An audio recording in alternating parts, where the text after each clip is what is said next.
오늘 본문의 말씀을 가지고 감사의 능력이다 하는 제목을 갖고 예배되고 준비된 하나님의 은혜와 축복을 나누고자 합니다. 노르웨이 속담에 이런 속담이 있습니다. 감사하는 마음에는 사탄이 씨를 뿌릴 수가 없다. 감사하는 마음에는 사탄이 그 어떤 사탄의 씨앗을 뿌릴 수가 없다. 그러니까 감사하는 마음이 있으면 사탄이 우리의 마음을 농락하거나 또 우리의 마음을 미혹하게 하거나 또 우리의 마음을 넘어뜨려서 하나님께 범죄케 하거나 하나님 앞에서 죄인된 삶을 살아갈 수 없도록 하는 것이다. 이런 의미와 상통하는 것이죠. 그러므로 이 의미들, 이 격언을, 이 속담을 좀 더 신앙적으로 우리가 생각을 해보면 감사는 하나님께 속한 것이구나 라고 하는 것을 알 수가 있습니다. 왜냐하면 감사하는 마음에는 사탄이 씨앗을 뿌릴 수가 없기 때문에, 사탄이 건접할 수가 없기 때문에, 사탄이 그 마음의 밭을 훼손할 수가 없기 때문에, 그러므로 이 감사하는 마음을 가지고 살아간다라고 하는 것은 결국 이 감사는 하나님께 속한 것이고, 그 감사하는 마음은 하나님의 뜻을 받드는 밭과 같은 것이고, 그러므로 그 감사하는 삶은 하나님이 기뻐하고 하나님이 즐거워하고 하나님이 흡족하게 여기는 열매들을 맺고 사는 삶이다. 이런 생각을 가져보게 되는 것입니다. 맞습니다. 노르웨이 속담에서 뿐만 아니라 감사는 하나님께서 우리에게 부여하신 두 가지의 큰 의미를 갖고 있습니다. 첫 번째는 이 감사는 하나님께서 우리에게, 성도들에게, 하나님의 택한 백성들에게 하신 명령입니다. 따라 하십시다. 감사는 하나님의 명령이다. 예, 감사는 하나님의 명령이다 하는 것이죠. 누구의 명령도 아니고 사탄의 뜻도 아니고 오직 하나님의 명령이다. 하나님의 강력한 뜻이 담겨져 있는 그러한 삶이다 하는 것을 성경은 가르쳐주고 있습니다. 출애굽기 23장을 쭉 읽어보게 되면 하나님께서는 이스라엘 백성들을 애굽에서 출애굽시킨 이후에 이제 저들에게 절기를 제정시켜 줍니다. 하나님께 감사의 예배를 드려야 되는 3대 절기를 저들에게 제정을 하게 되는데, 여러분 알다시피 3대 절기는 뭐냐면 맥주 감사절입니다. 초실절이라고 그렇게 이야기하기도 하죠. 곡식의 첫 열매를 드리는 그 초실절이 되거든 너희는 하나님께 감사하라. 그리고 유월절입니다. 하나님께서 이스라엘 백성들을 애굽에서 해방시켜 주신 날, 그 해방의 날을 기념하기 위해서 이 유월절을 지켜라고 이야기를 합니다. 그래서 유월절을 되면 하나님은 이스라엘 백성들에게 감사의 예배를 받으시기를 원하셨습니다. 마지막에 3대 감사의 날은 어떤 날이냐면 수장절입니다. 장막절이라고 이야기하기도 하죠. 이 장막절과 수장절은 이스라엘이 모든 농사를 끝내고, 그리고 1년의 모든 삶의 그런 어떤 헌신과 수고를 끝내고 이제 저들의 수확한 열매와 그런 것들을 이제 장막에다가 보관하는 때입니다. 바로 그 날이 장막절인데, 오늘날로 이야기를 하자면 이 추수감사절이 장막절과도 같은 날입니다. 그래서 출애굽기 23장에 보면 하나님께서는 이스라엘 백성들에게 명령합니다. 이스라엘 백성들 모든 남자들은 1년에 3번 반드시 다 모여야 된다. 별도로 가정에서 예배를 드리고 또 이렇게 지역에서 제사를 드리고 이렇게 했던 너의 모든 믿음의 삶들을 일순간에 다 모여서 하나님의 면전에서 감사의 예배를 드려야 한다 라고 명령을 내립니다. 왜 그랬을까요? 감사가 너무나 중요했기 때문에 그렇습니다. 성도들에게 있어서 이 감사하는 마음이 있는가 아니면 없는가에 따라서 성도의 삶의 결과가 너무나 달라진다는 사실을 우리 하나님께서 아시기 때문에 그렇습니다. 감사의 절기를 이렇게 지키라고 강력하게 요구한다는 것은 그만한 이유가 있기 때문 아니겠습니까? 하나님께서 이유 없이 모이라고 그러고, 이유 없이 그렇게 강력하게 예배하라고 그러고, 이유 없이 이 3대 절기에는 예물을 준비해서 하나님께 나오라고 그렇게 명령하셔야 될 뚜렷한 이유 없이 그러지는 않을 것 아니겠습니까? 명확하고 뚜렷한 이유가 있기 때문에 하나님은 이 감사의 절기를 지키고 그리고 예물을 드리라고 명령을 하였던 것입니다. 그만큼 감사라고 하는 것, 성도가 감사하는 마음을 갖는 것, 이 감사를 통해서 하나님께 영광을 돌리는 것, 그것이 너무나 중요하기 때문에 감사하라고 명령을 하신 것이다. 이렇게 우리는 받아들이면 되는 것입니다. 그만큼 감사는 중요한 것입니다. 하나님이 그만큼 감사의 마음, 감사하는 성도를 귀히 여기시다라고 하는 사실입니다. 반드시 나와야 된다. 굉장히 준엄하죠. 두 번째는 감사는 의무다. 성도의 의무다. 한번 따라 하십시다. 감사는 성도의 의무다. 그러니까 감사의 삶이라고 하는 것은 내가 필요에 따라서 오늘은 내가 기분이 좀 좋으니까, 오늘은 내가 바라고 원했던 것이 좀 이루어졌으니까 나 오늘 감사해야 되겠어. 근데 오늘은 나 별로 기분이 안 좋아. 부부싸움을 해서 마음이 별로 고통스러워. 그리고 우리 아이가 이번에 수능시험을 치렀는데 성적이 별로 안 좋은 것 같아. 그리고 나는 어제 계약하기로 했는데 갑자기 계약이 취소되어졌어. 그러니까 나는 오늘 별로 감사하고 싶은 마음이 없어. 우리의 일상이라고 하는 것은 주로 이런 패턴을 갖고 있는 거죠. 때로 우리의 감정이 기뻐하고 즐거워하는 조건 상황에 놓이게 되면 감사하지 말라고 해도 절로 감사를 하죠. 감사하고 기뻐하고 즐거워하는 것이 인지상정입니다. 사람이라고 한다면 누구나가 다 그런 마음을 가집니다. 사람뿐이겠습니까? 동물들도요, 기분 좋으면 얼마나 애교를 부리는지 몰라요. 여러분 강아지를 키워보세요. 맛있는 거 좀 주고 좀 자기 조건에 좀 흡족하다 싶으면요, 아이고, 여러분들이 그 아내가 남편에게 애교 부리는 거, 그거 애교라고 할 수가 없습니다. 강아지가 부리는 애교는요, 얼마나 대단한 애교인지 몰라요. 들어붙어서 그냥 키스도요, 그냥 적당하게 하는 것이 아니라 그냥 얼굴을 그냥 쭉쭉쭉쭉 빠를 정도로 그렇게 키스를 하는 거예요. 그래서 조건에 맞으면 동물도 그렇게 한다는 거예요. 근데 조건이 맞아떨어지지 않으면 우리는 감사치 않죠. 오히려 감사하기보다는 불평하고 원망하고, 또 나를 이런 좀 어려운 자리에 내몰았던 사람이 떠오르면 그 사람을 미워하고, 좀 심하면 저주하고.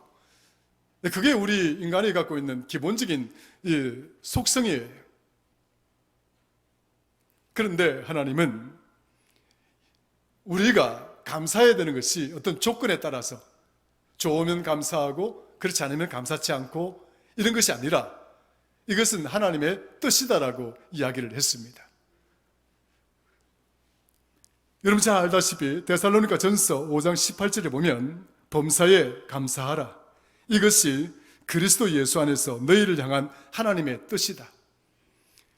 범사에 감사하라. 조건이 없는 거예요. 어떤 상황, 어떤 조건 속에서도 너희는 감사하는 자가 되라. 이것은 그리스도 예수 안에서 너희를 향한 하나님의 뜻이다.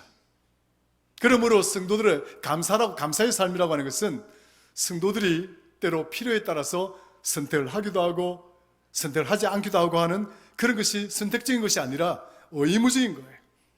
반드시 해야만 되는, 또 반드시 그렇게 살아가야만 되는 의무와도 같은 것이다. 한번 따라 하십시다. 감사는 하나님의 명령이다. 감사는 성도의 의무이다. 할렐루야. 그러므로 사랑하는 성도 여러분, 우리가 감사절기를 지킨다고 해서 감사하는 것이 아니라, 감사는 범사에 있어서 하나님의 명령이고, 감사는 범사에 있어서 성도의 의무이라는 사실을 꼭 가슴에 새겨두셔서 저와 여러분의 삶의 자리에 감사가 강물처럼 흘러 넘치시기를 주의 이름으로 축원합니다. 감사가 넘치는 인생을 살아야 하는 것이죠. 근데 성경에서 비단 또한 이렇게 감사의 중요성을 이야기하고 있는 것만이 아닙니다. 오늘날 현대 의학계에서도 또한 현대 심리학계에서도 감사하며 사는 삶이 얼마나 우리 인생에 있어서 유익한 것인가, 그리고 그것이 우리의 정신적 건강에 있어서나 우리의 육신적 건강에 있어서 얼마나 큰 영향을 끼치고 있는 것인가를 실험적으로 입증해내고 있습니다. 그저 단순한 말이 아니라, 그저 교회에서 하나님이 그렇게 명령하시니까, 하나님께서 그렇게 말씀하시니까 감사하는 그 의미, 그 차원에서 이제는 과학적으로 그것이 입증되어지고 있다라고 하는 거예요. 그래서 댄스 테라피라는 말이 나오죠. 감사 치료. 오늘날 여러분들 많은 환자들에게 있어서 가장 필요한 절실한, 그리고 가장 중요한 치료요법이 뭐냐면 감사 치료요법이라고 하는 거예요. 이 감사의 치료요법의 가장 핵심적인 것은 뭐냐면, 이 마음속에, 환자의 마음속에 사탄의 씨앗을 심지 않도록 하는 겁니다. 미워하는 마음 심지 않도록 하는 거예요. 부정적인 것 심지 않도록 하는 거예요. 원망하는 것, 증오하는 것, 저주하는 것, 그런 부정적인 것들을 이 마음판에 심지 않도록 하는 것이 댄스 테라피예요. 감사 치료요법이다. 그런 것들을 다 떨쳐버릴 때 그것이 얼마만큼 우리에게 큰 효과가 있고, 그것이 과학적으로 우리 건강을 이렇게 유익하게 좋은 모습으로 만들어 가는가 하는 것에 있어서 지금 정신의학계나 지금 심리학계에서는 그걸 임상적으로 입증해내고 있는 가운데 있습니다. 감사 심리학의 맥클로 박사는 감사라고 하는 이 단어, 감사라고 하는 이 생각, 그리고 감사라고 하는 우리가 선포하는 이 말들이 내 신체의 어떤 기능에 어떤 영향을 끼치는가, 많은 영향도 끼치지만 특별히 심장 박동에서조차도 영향을 끼친다라고 이야기를 합니다. 여러분들이 분노하거나 화가 치밀어 오르면 심장 박동수가 막 높아지고 빨라지죠? 그러나 감사하는 마음을 가지면, 또 감사하는 언어를 사용하면 이 심장 박동수가 갑자기 줄어든다는 거예요. 갑자기 정상으로 돌아간다는 거예요. 이건 김 목사의 이야기가 아니라, 이거는 정신의학을 몸담고 있는 학자, 의사의 이야기입니다. 그러니까 우리가 원망하거나 미워하거나 저주하게 되면 우리의 심장박동수가 굉장히 불규칙해지거나 이게 높아지거나 이게 우리의 몸에 엄청난 부정적인 영향을 끼친다는 거예요. 그런데 사랑합니다, 사랑이라는 단어, 이 사랑이라는 상황, 이 사랑이라는 어떤 그런 예들을 내 가슴에 품고 생각하고 하거나 그 언어를 사용하거나 뱉게 되면 내 몸의 심장이 정상으로 돌아간다는 거예요. 그 중에서도 사랑이라는 단어보다도 더 강력한 힘을 발휘하는 것이 있는데, 그것이 뭐냐니까 감사라고 하는 단어예요. 제 말이 아닙니다. 정신의학자, 감사 심리학의 맥클로 박사의 이야기입니다. 두 번째 보면 미시건대 심리학 교수 크리스 피터슨이라는 분이 계십니다. 근데 이 크리스 피터슨이라는 분은 인간의 진정한 행복이 어디서 오는가? 그는 감사하는 삶에서 오는 것이다. 그는 많은 환자들을 심리적으로, 정신적으로 상담을 하고 가르치는 가운데 사람들이 가장 행복해하고, 사람들이 가장 즐거워하고, 사람들이 가장 기뻐하는 그 최고의 그 행복한 상태가 어떤 상태냐? 감사하는 마음이 충만할 때, 그리고 끊임없이 이 감사 테라피를 이렇게 실행해서 옮길 때에, 실천해 나갈 때에, 그 환자는 기적적으로 많은 부분에 있어서 치료가 되어진다는 거예요. 약 효능보다도 더 강력하게. 그래서 사람의 몸에는 이 감사하는 언어가 터져나오면 우리 몸에는 어떤 호르몬이 생겨나느냐면 세로토닌이라고 하는 이 마약 성분, 그러니까 우리의 어떤 그 행복한 감정을 갖도록 만드는 이 호르몬이 우리 몸에 굉장히 많이 분비되어진다라고 하는 거예요. 지금 의학적으로 입증이 되고 있는 겁니다. 그러니까 우리가 이렇게 의학적으로도 이런 이야기를 하고 있는 것 아니겠습니까? 물이 답을 알고 있다라고 하는 그 책 저자 에모토 마사루라고 하는 일본인이 계십니다. 이분은 기상학자죠. 기상과학자죠. 근데 이분은 눈을 연구하던 사람이었어요. 그 눈입자, 밖에 겨울에 내리는 눈 있잖아요. 그 눈입자를 연구하는 사람인데, 근데 이 눈입자가요, 지역마다 다 달라요. 그리고 어떤 기온에 따라서 또 이 눈입자가 다 달라요. 그런데 완전히 다른 것이 아니라 유사한데 모양이 조금씩 다르다는 거예요. 여러분들 가끔씩 그림이나 사진을 보셨죠? 아주 아름답게 육각형 이렇게 딱 이렇게 만들어져서 그게 마치 꽃이 핀 것처럼 어떤 무늬를 이렇게 싹 우리가 어떤 정교하게 그리는 것처럼 그 눈 무늬가 그렇다는 거, 그렇습니다. 그런데 이 눈 결정체가 어느 날 이 에모토 마사루가 이 양반이 이걸 부정적인 어떤 언어에 노출시켰을 때 갑자기 눈의 결정체가 완전히 뭡니까? 썩은 모양으로 바뀌더라는 거예요. 아, 이상하다. 이게 왜 이렇게 되는 것이? 그래서 그는 실험을 계속했습니다. 그 눈실험을 통해서 보니까 긍정적인 언어, 긍정적인 감정에 노출되어져 있는 이 눈 결정체는 계속 아름다운 모양을 유지하고 있는 반면에 부정적인 언어, 저주의 언어에 그런 부정적인 감정에 노출된 눈 결정체는 쓱어 빠진 것처럼 결이 올바르지 않고 모양이 이상하게 바뀌는 거예요. 야, 이상하다. 그래서 물 실험을 또 했습니다. 근데 물 결정체를 실험해 보니까 이 물에도 마찬가지예요. 감사의 언어, 사랑의 언어, 그 긍정적인 그 언어에 노출된 이 물들은요, 굉장히 결정체가 곱고 아주 맛도 있고 굉장히 좋은 물을 유지한 반면에 그런 저주의 언어, 그런 저주하는 마음, 부정적인 그런 언어나 감정에 노출된 물은 아주 뭡니까? 독한 그런 어떤 독성을 지닌 물로 바뀌더라는 거예요. 이것도 역시 뭡니까? 한 과학자의 임상 실험을 통해서 밝혀진 바 있습니다. 이처럼 하나님 이미 알고 계셨던 거예요.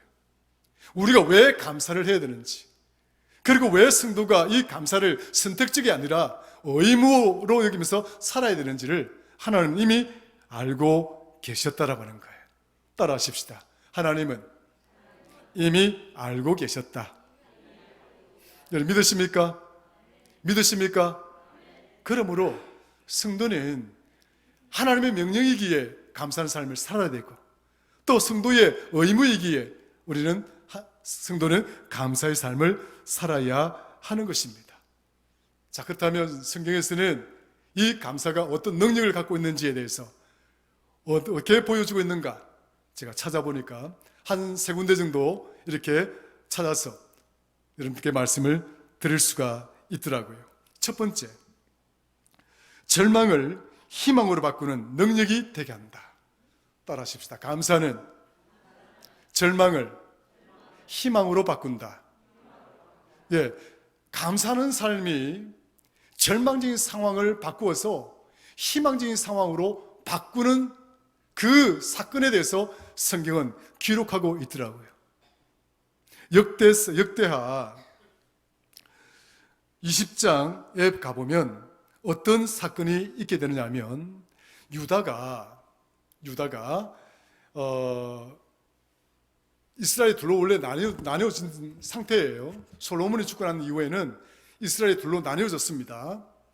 다윗 왕과 솔로몬 왕 때는 북쪽 이스라엘과 남쪽 유다는 하나의 이스라엘이었지만 솔로몬이 죽고 난 다음에 이 이스라엘은 북쪽 우리나라처럼 북한과 남한처럼 북이스라엘과 남쪽 유다로 나뉘어지게 됩니다.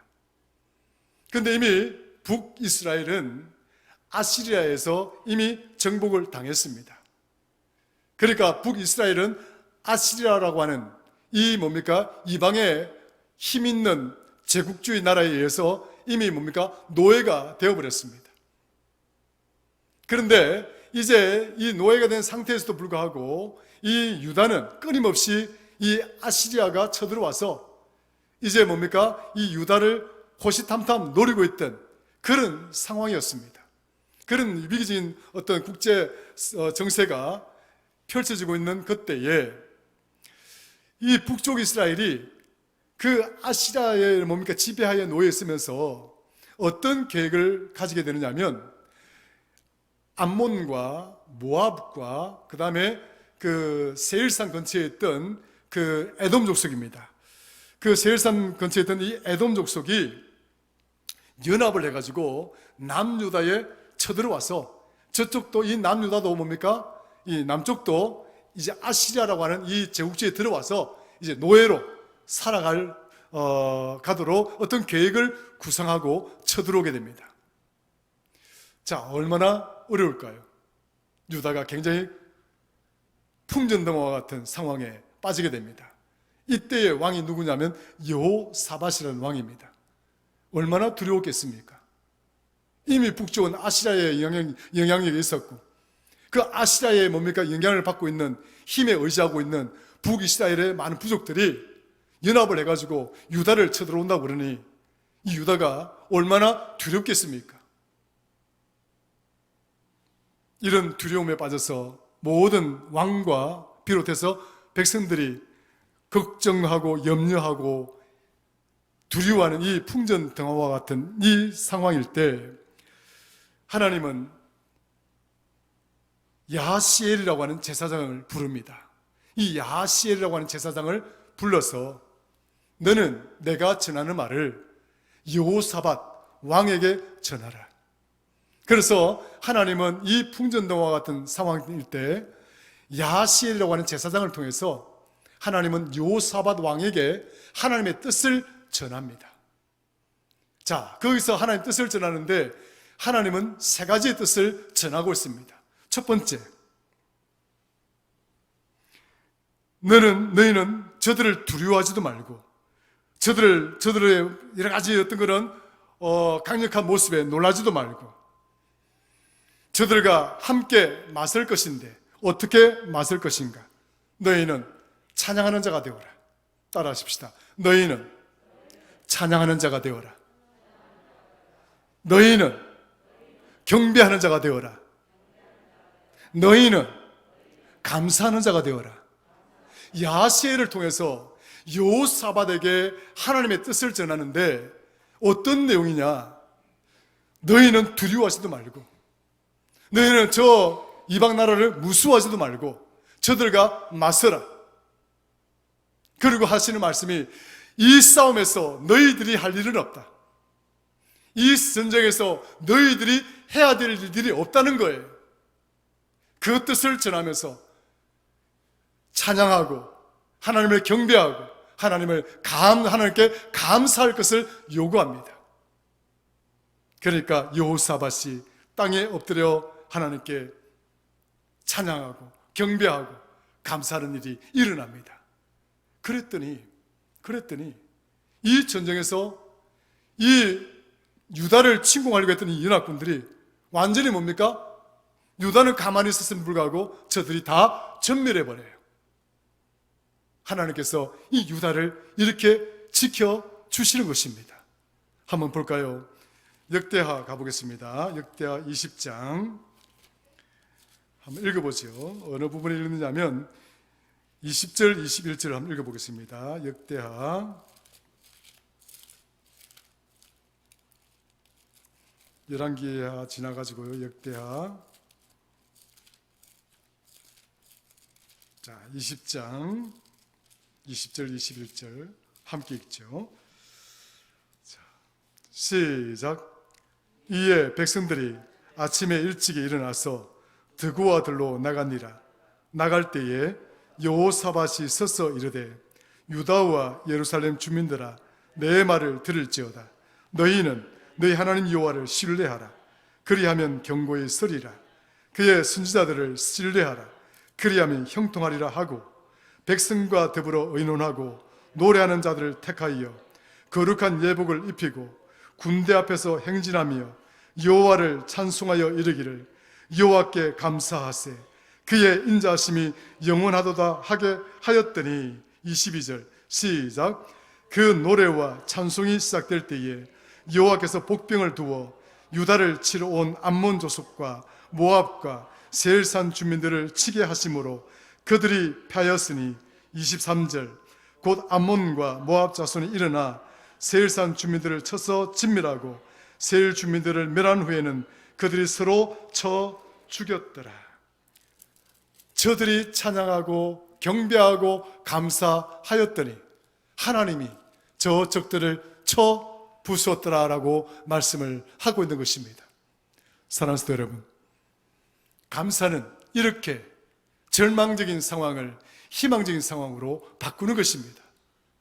여러분들이 어떠한 어려운 처지에 놓인다 할지라도 이 남유다와 같이 풍전등화와 같은 처지에 내몰린다 할지라도 저와 여러분들이 이 감사의 마음을 놓치지 않는 한, 이 감사의 마음을 견고히 붙든다고 한다면 나를 둘러싸고 있는 이 절망적인 상황이 변하여서 희망적인 상황으로 바뀌게 될 줄로 믿으시기를 축원합니다. 그것이 아무리 혹독하고 나를 짓누르는 그 짐들이 아무리 무겁다 할지라도 여러분들이 오히려 그럼에도 하나님께 감사하는 그런 자가 되어진다고 한다면 하나님은 이 절망의 상황을 바꾸어서 희망이 되게 하시고 소망이 되게 하실 줄로 믿으시기를 축원합니다. 두 번째로, 성경은 모든 결핍의 상황을 이기게 만드는 능력이 되게 하신다. 아무리 부족하고 아무리 내 조건, 내가 원하는 상황이 아니라 할지라도 하나님은 그 상황 속에서도 감사하는 마음을 갖게 하고 그 결핍의 상황들을 극복하고 승리하며 살아가도록 이끌어 주시는 것입니다. 감사는 결핍을 이기게 하는 능력이 된다. 따라 하십시다. 감사는 결핍을 이기게 하는 능력이다. 여러분들이 다 만족하십니까? 돈에 대해서 만족하십니까? 그리고 여러분 일들에 대해서 만족하십니까? 그리고 교회의 일들에 대해서 만족하십니까? 자녀들에 대해서 만족하십니까? 그리고 여러분 먹고 이렇게 살아가는 이 일들에 대해서 다 만족하십니까? 그 만족한다는 것만큼이나 행복한 거 없잖아요. 그런데 우리의 삶이란 그렇게 만족스럽지가 못합니다. 그런 만족스럽지 못한 부족한 상황, 그 결핍된 그런 상황임에도 불구하고 우리 성도는 그것들을 이겨내고 그 상황 속에서 감사하며 살아간다면 오히려 그 모든 부족함들을, 그 결핍된 모습들을 이겨낼 수 있게 만든다는 거예요. 믿으시기를 축원합니다. 빌립보서 4장 11절부터 13절까지는 아주 존귀한 말씀이 펼쳐지고 있습니다. 사도 바울이 빌립보 교회를 향해서 이런 이야기를 합니다. 내가 어떤 형편에도 나는 자족하기를 배웠다. 내가 어떤 처지, 어떤 환경에 놓이게 되더라도 나는 자족하는 법을 배웠다는 거예요. 스스로 만족하는 삶을 배웠다는 거예요. 그러면서 이어갑니다.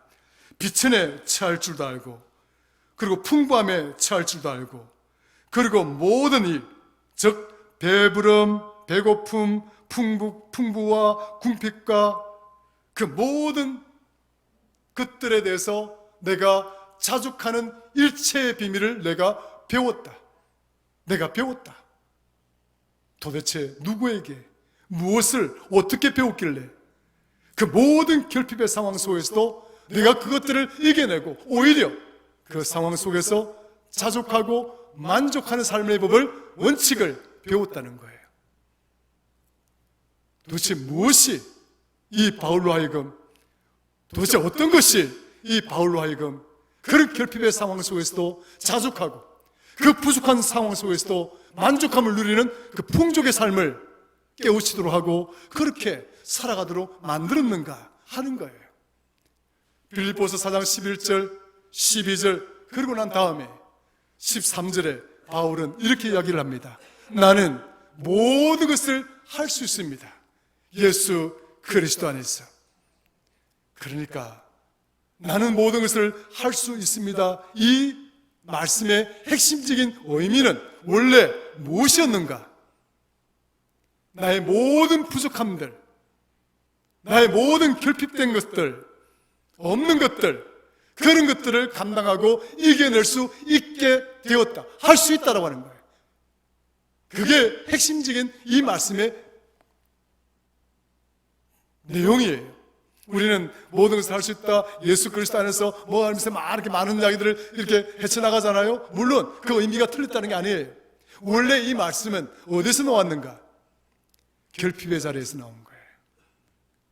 아무것도 할 수 없는 것, 너무 부족해서 견디기 힘들고, 그 부족한 자리에서 바울은 나는 할 수 있습니다. 만족히 여기고 감사히 여기고 자족하고 기뻐할 수가 있습니다. 누구 때문에요? 예수 그리스도 때문에. 바울은 그렇게 이야기를 하고 있는 거예요. 그러므로 감사는 모든 결핍을 이기게 하는 능력입니다. 따라하십시다. 감사는 모든 결핍을 이기게 하는 능력이다. 할렐루야. 마지막으로 오늘 본문에 실려있는 감사에 대한 대답입니다. 뭘까요? 한번 볼까요? 시편 50편 23절 같이 읽습니다. 시작. 감사로 제사를 드리는 자가 나를 영화롭게 하나니 그의 행위를 옳게 하는 자에게 내가 하나님의 구원을 보이리라. 할렐루야. 감사로 제사를 드리는 자가 하나님을 영화롭게 하는 것이다. 세 번째 감사의 능력이란 하나님을 영화롭게 하는 것이다.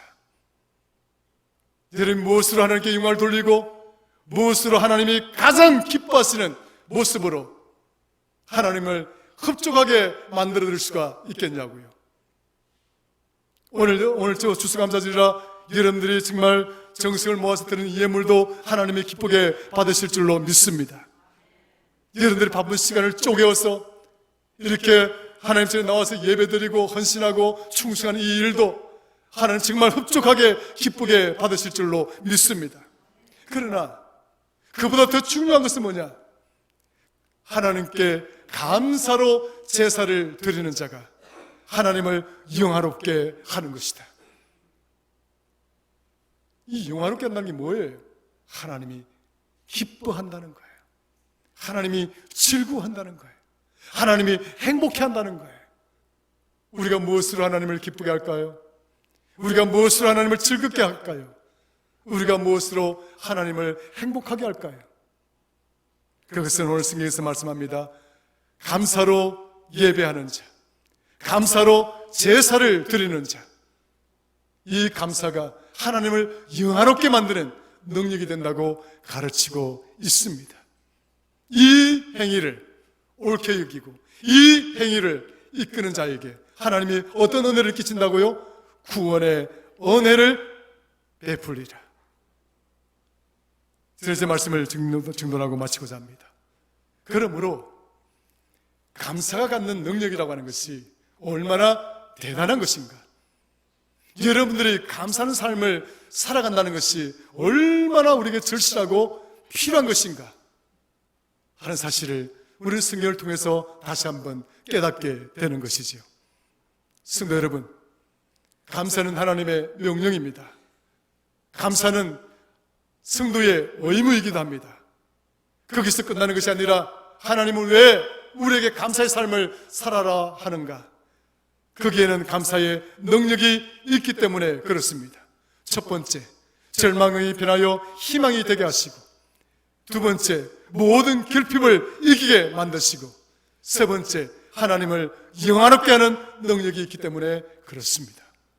오늘 이 추수의 감사절 날에 더욱 여러분에게 감사가 넘치고 여러분의 범사에 있어서 이 감사를 품고 범사에 감사하며 살아가는 저와 여러분들, 우리 성도들이 다 되시기를 주의 이름으로 축원합니다. 하나님 아버지 고맙고 감사합니다. 오늘 우리에게 주신 말씀을 통해서 또 추수감사절 이 절기 예배를 통해서 우리의 삶이 더욱 감사하는 삶으로 살아갈 수 있도록 주님 은혜를 베풀어 주시옵기를 바라옵고 원하옵나이다. 우리의 마음이 감사하는 마음이 되어서 사탄이 그 어떤 씨앗도 뿌리지 못하는, 하나님이 경작하고 하나님이 수확하고 하나님의 열매를 맺어가는 하나님의 밭이 되기에 부족함이 없도록 우리의 마음이 늘 하나님을 향하여 감사하는, 그 감사로 풍요한 우리 성도들 되게 하시옵기를 바라옵고 원하옵나이다. 예수님의 이름으로 기도드리옵나이다. 아멘.